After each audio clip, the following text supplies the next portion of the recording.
Moist Meter was brought to you by Amazon Music. Sign up for free below using our referral code. Initiating moisture.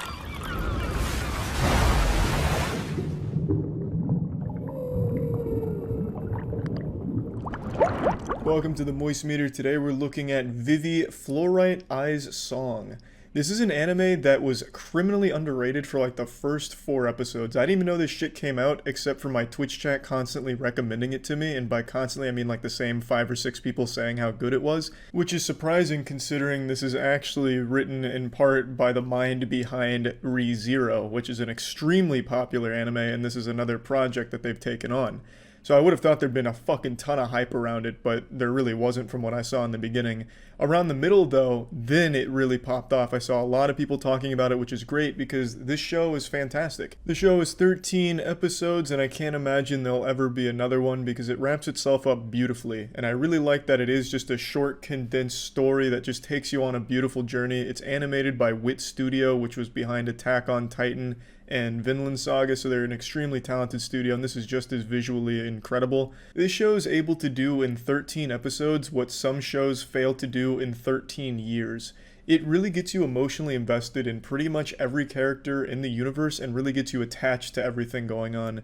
It tells the story of an AI songstress tasked with the mission of saving humanity from a future where AIs kill everyone. She teams up with a machine from the future called Matsumoto, and the two begin their work on the Singularity Project to avoid that future. AIs are always given one mission and one mission only, and her mission was make everyone happy with her singing, but in addition to that, her main goal is using that mission to save humanity. It's kind of hard to explain without seeing the show, and I don't want to spoil anything, so that's really about as deep as I can get into that for the premise of the show, but it executes some really heavy themes really well. It tackles such human emotions in the context of AIs trying to understand them and as they evolve, even experiencing them. It also helps that the music is so good in this. I mean, as you can probably tell from the title of it, music plays a very big role in this universe, and I think they do a great job of really selling you on that. The songs fucking slap, and every time a song plays, it's like a full-blown AMV.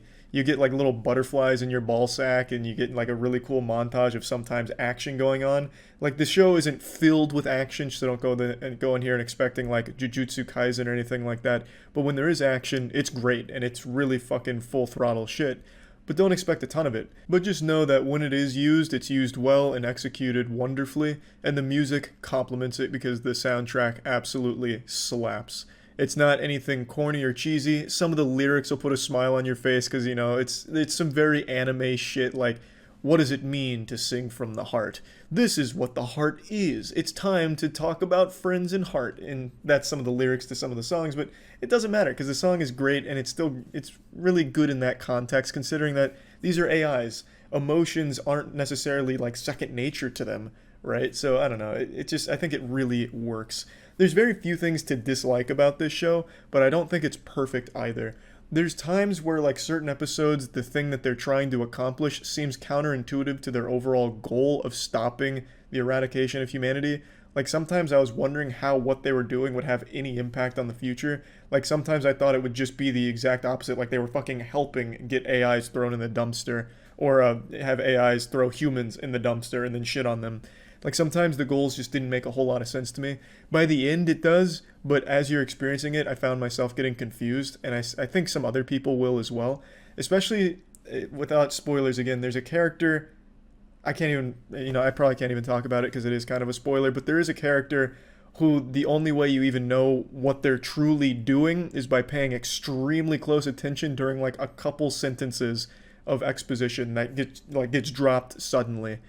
If you've seen the show, you might know what I'm talking about, or I just sound like a raving fucking lunatic from Arkham Asylum. But there's definitely confusing moments. The show can get very convoluted and confusing if you're not paying extremely close attention to it. But other than that, I don't think there's much to dislike about it. So without being able to get too deep into it, I'll just go ahead and plug it into the Moist Meter now. I think Vivy is an easy 90%. I think this is another show that's right up there with some of the greats. This is a completely original one too, with the team up from the Re:Zero author as well as Chaos Child. I'm not familiar with Chaos Child, which is why I more highlighted the Re:Zero author. So I really think they've just done an incredible job with this. Wit Studio, apparently this was only done as like a side project for them, and they still absolutely crushed it. Their fucking bench players, their B team is still better than some of the best in the business. It's crazy how talented Wit Studios is.